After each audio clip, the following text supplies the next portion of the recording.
first Noel. We're back for our November favorites video, a month that flew by. Indeed. Just like the rest of them have seemed to. But it is now my month of birth. Oh, and birth that's a month. special month. Yeah, about that. Anyways, okay, November favorites. Not too many, but definitely some to tell you about. So the first on the list is going to be the La Roche-Posay. I will link this in the description along with everything else that I can find. This is their sunscreen.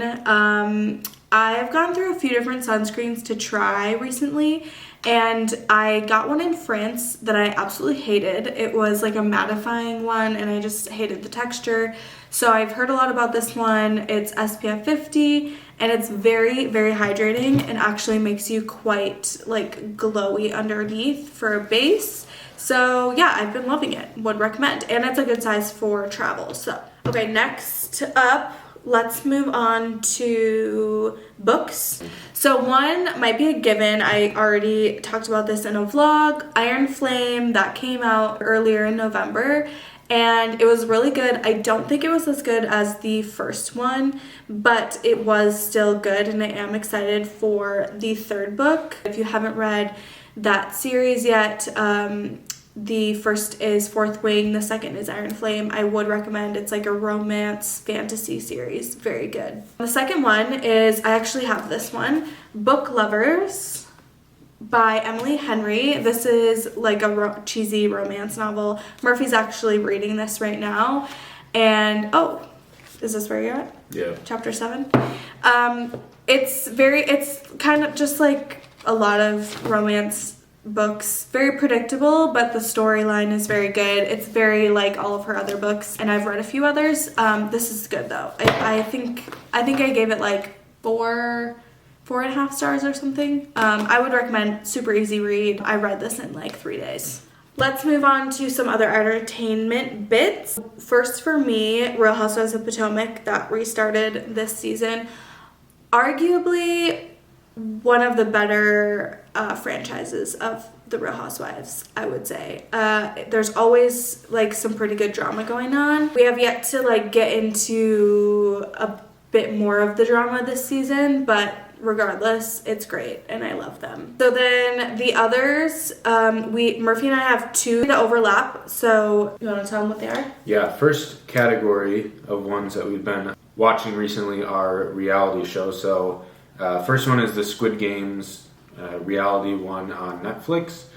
We watched Squid Games, the show, when it first came out, and it was really good. And this one, I wasn't too sure if they were going to make it. I mean, it is pretty realistic to the Korean show, but we were skeptical. With reality, it was a little skeptical of how it would be, but it's been so good. Yeah, it's really good.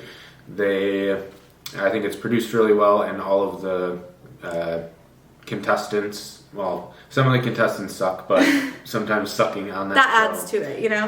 Yeah, when they backstab or try to eliminate people. Yeah. It's like as close to the real show you could get without obviously killing people. Yeah. But yeah, it's too good. All the episodes aren't out yet, but I would definitely recommend. I think the last episode comes out on this coming like Thursday or something. So I'm very curious to see who the winner is. Yeah. I would highly, highly recommend that one. And then the other show is also a reality show on Amazon Prime called 007 Road to a Million. So it's kind of like a James Bond, or it is James Bond themed show. I would say it's kind of like Amazing Race mixed with Who Wants to Be a Millionaire. Yeah. Mixed with like some Fear Factor a little bit. Mm-hmm.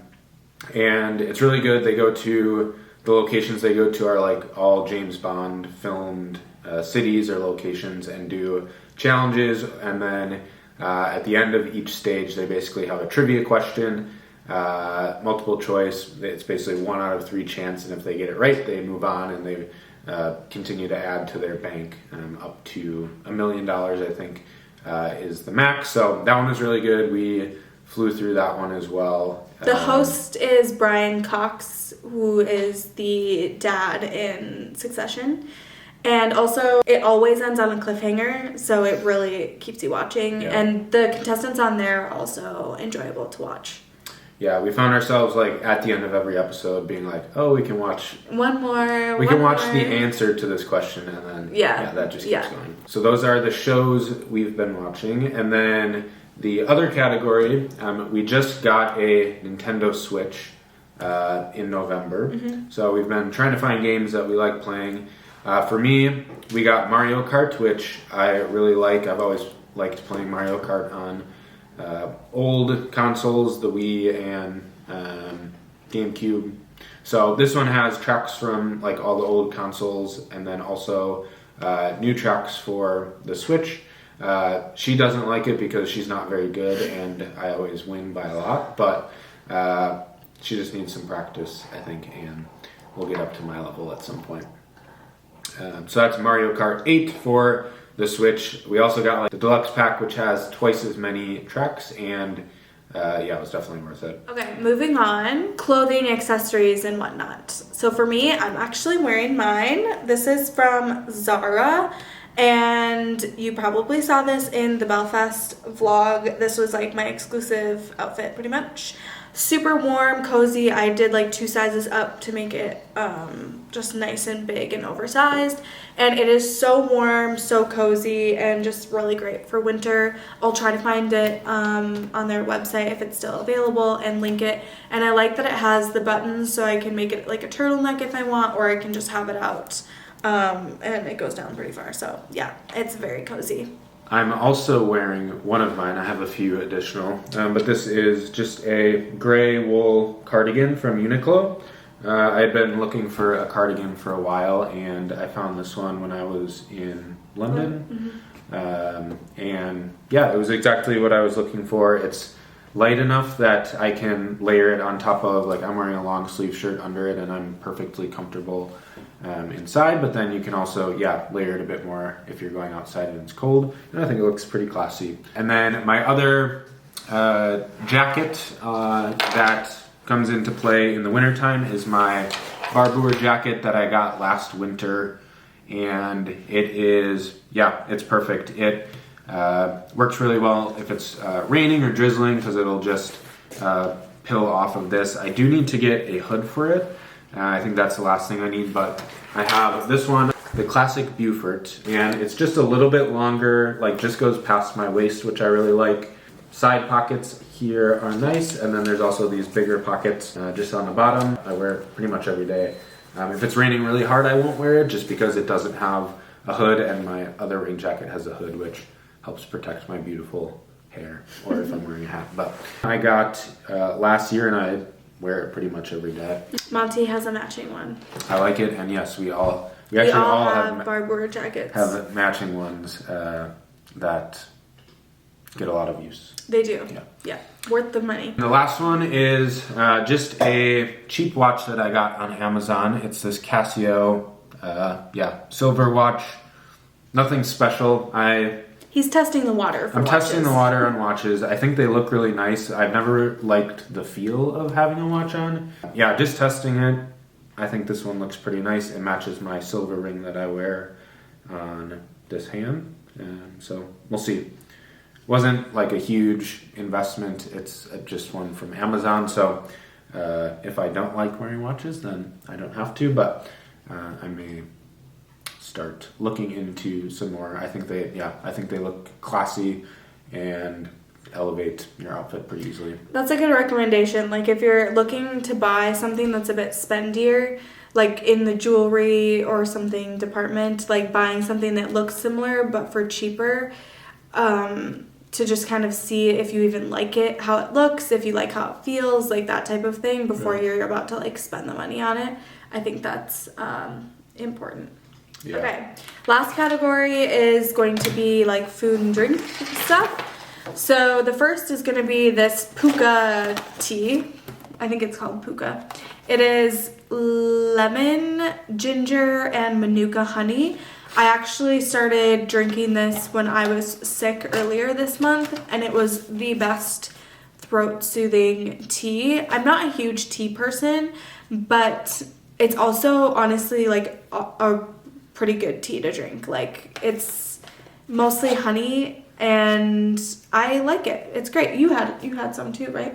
Yeah, this one's really good. I Yeah. like the honey in it. Yeah. And then you don't have to add your own honey, which can add a bunch of sugar to it. Yeah. Especially if you're having it at night.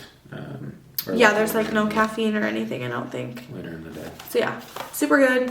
Oh, here's the English. Yeah, lemon, ginger, and manuka honey. Seasonal warmth.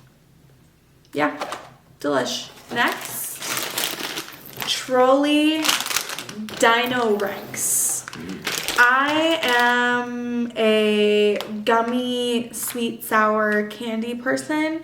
I'm very much like I need like 2 pieces of something sweet after dinner. And usually it's something sweet sour or it's a piece of dark chocolate. And I picked these up. They were having like a sale, buy one get one free or something. So I picked up the classic like Trolley sour gummy worms, which are slightly different here than they are back in the US. They're like a bit tougher and definitely more sour. And then these are not as sour. If anything, they're not really sour at all, but they just have that like sugar coating on the outside, and they're just super flavorful and like a nice gummy texture. They don't get stuck in your teeth. They're not too soft, not too hard. They're just perfect, and I've been loving these. I could eat a lot of these, but I usually just do like 2. So, anyways, I think that concludes our favorites for the month of November. And that is wild. It's going to be Christmas before we know it. Can you believe it? So that's that. Thank you for joining us for the ride, and we will see you for a vlog soon, but also a December favorites. So that's a wrap. We'll see you guys.